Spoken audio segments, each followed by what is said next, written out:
안녕하세요. 콩말사람들입니다. 지난 시간에는 80에서 90년대의 지역균형 발전 정책으로 아산만, 대전 카이스트 등을 소개해드렸는데요. 과연 2000년대 이후에는 어떤 정책을 펼쳤을까요? 함께 살펴보겠습니다.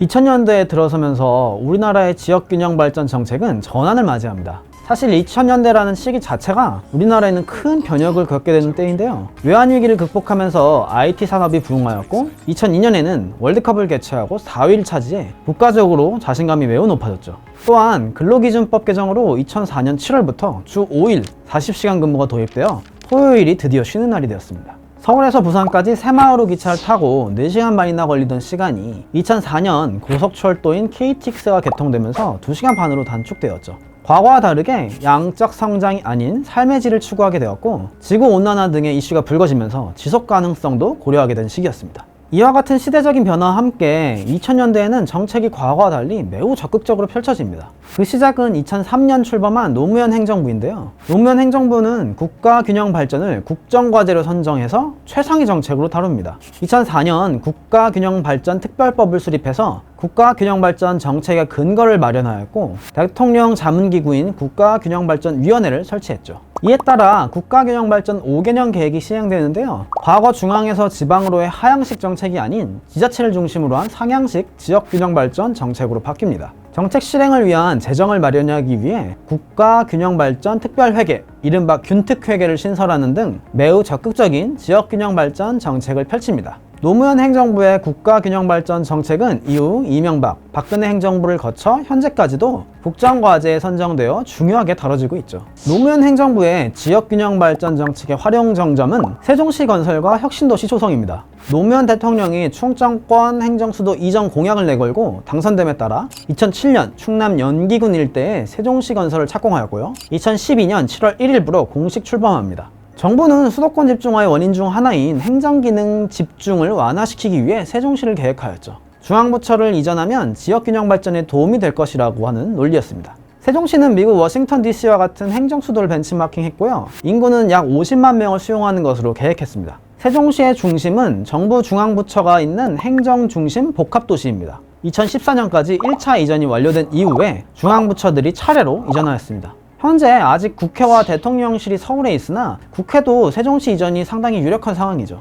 홍릉에 있던 국책연구단지도 중앙부처들과 함께 세종시로 이전하였습니다. 세종시 건설과 함께 2007년 1월 11일에 공공기관 이전에 따른 혁신도시 건설 및 지원에 관한 특별법이 제정되면서 본격적으로 혁신도시가 건설됩니다. 과거 지역경제 모델이 성장 거점 개발이었다면 2000년대에 들어서면서 지역혁신체제 Regional Innovation System, 이른바 RIS가 매력적인 모델로 등장합니다. 미국의 실리콘밸리의 성공이 전 세계 주목을 받으면서 산학관이 협력해서 지역의 혁신을 불러오는 모델인 RIS가 각광받기 시작한 것이죠. 우리나라 혁신도시도 RIS에 근간을 둔 정책입니다. 2005년 10개의 혁신도시의 입지 선정을 완료하였고 2012년부터 본격적으로 공공기관의 지방 이전이 시작되어 무려 100개가 넘는 공공기관이 지방으로 이전하였습니다. 2024년 현재에는 14개의 시도에 혁신도시가 세워졌는데요. 각 지방마다 하나씩 있는 셈이어서 결국 지역 나눠먹기가 아닌가 이런 생각이 들 수밖에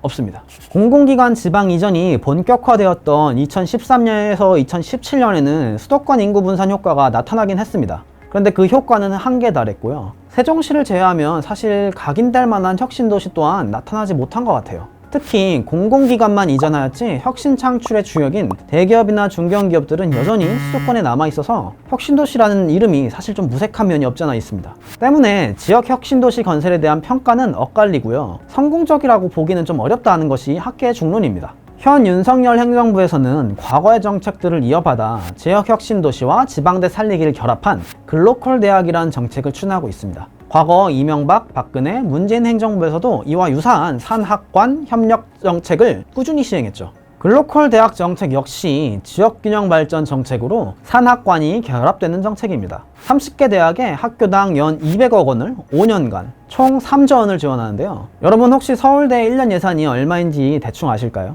1년 예산이 1조 원이고요. 부산대는 1년 예산이 한 3,300억 원 정도이거든요. 근데 요걸 고려하면 200억 원이라고 하는 금액은 사실 적은 금액이라고 볼 수 있죠. 기업이 산학연에 참여할 수 있게 유도하는 구체적 정책 대안도 사실 좀 명확하게 보이진 않습니다. 30개나 되는 대학을 살리기보다 대학 컨소시엄을 유도해서 3곳 정도에 각각 1조 원 정도를 집중적으로 지원해 주는 것이 훨씬 효과적이지 않을까 라고 하는 생각도 좀 드는데요. 공마을 사람들에서는 나중에 세금과 국가 재정에 대해서도 한번 다뤄보도록 하겠습니다.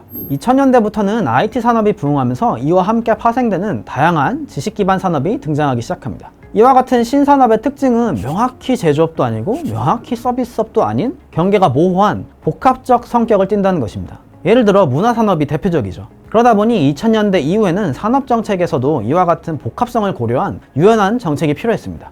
2000년대부터는 전문화된 산단의 조성이 시작되는데요. 이와 같은 산업의 변화를 반영한 대표적 정책은 아파트형 공장과 도시 첨단 산단입니다. 지식산업과 문화산업 등의 혁신산업은 도시 의존도가 높은 산업입니다. 제조업과 달리 무형의 컨텐츠를 생산하는 산업이기에 공장이 필요하진 않죠. 이에 정부는 2001년 도시첨단 산업단지 제도를 도입하여 도시 의존도가 높은 산업들에게 입지를 제공합니다. 과거 산단과 개별 공장은 제조업을 위한 것이었습니다. 그런데 산업이 복합적인 형태를 띠기 시작하면서 과거 공장이 제조업, 지식산업, IT와 같은 산업들과 이를 지원하는 시설들이 모두 입주할 수 있는 다층형 집합 건축물로 바뀌었죠. 아파트형 공장은 지식산업센터라고 하는 제도로 더욱 발전되면서 요즘 오피스텔과 같은 빌딩에 다수의 기업들이 입주해 있는 걸 보실 수 있을 텐데요. 오피스 빌딩에도 생산시설이 들어설 수 있게 된 것입니다. 이와 같은 흐름의 포문을 연 곳은 구로공단입니다. 8편에서 살펴보았듯이 구로공단은 우리나라 산업화 역사에 혁혁한 공을 세운 곳입니다. 그러나 구로공단도 시대의 흐름을 피해갈 수는 없었는데요. 80년대 중반부터 서울이 올림픽을 치르는 등 글로벌 도시로 부상하기 시작하면서 제조업이 밀집된 구로공단은 오히려 도시계획에서 골칫거리가 되어버립니다.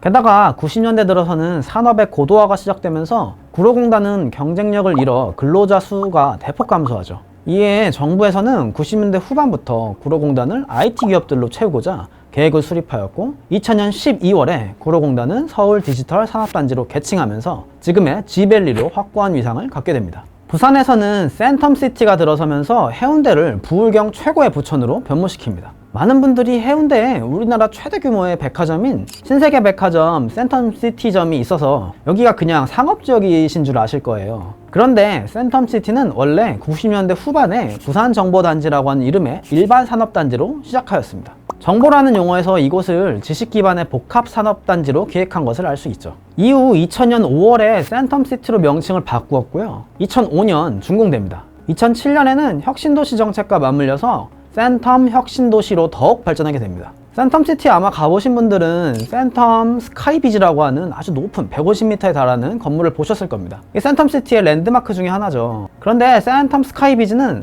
사실 아파트형 공장, 즉 지식산업센터입니다. 42층으로 우리나라 지식산업센터 중 최고층입니다. 현재 센텀시티 북쪽에 반여동이라는 곳이 있는데 여기는 제2의 센텀시티라 불리는 센텀 2지구 도시첨단 산단을 27년에 마무리할 계획이죠. 경제자유구역도 이 시기에 추진된 지역균형발전 정책입니다. 경제자유구역은 경제특구 일환으로 외국의 투자와 기술 등을 국내에 도입할 때 규제를 완화해주는 것입니다. 2003년 인천 송도, 영종도, 청라국제도시를 시작으로 현재 9개의 경제자유구역이 있습니다. 경제자유구역은 노무현 행정부에서 인천, 부산 진해, 광양 3개만 지정됐는데요. 이후 매 행정부마다 조금씩 증가해서 지금 9개에 이르게 되었습니다. 이 중 인천이 가장 성공적이고 충북, 강원, 대구, 경북은 상당히 미진합니다. 인천, 부산 진해, 광양 3개를 제외하고 6개 지역에 경제자유구역을 추가한 것이 과연 현실을 고려한 정책이었는지는 생각해 봐야 될 것 같습니다. 여기까지 국마을 사람들과 함께 2000년대 이후 국토정책에 대해 알아봤는데요. 성공적 측면도 보이지만 우리가 살아가고 있는 현실과 가까운 얘기를 한 만큼 실패도 더욱 부각되어 보이는 것 같습니다. 우리나라 도시 앞으로 어떻게 더 변화하게 될까요? 다음 영상에서 찾아뵙겠습니다. 감사합니다.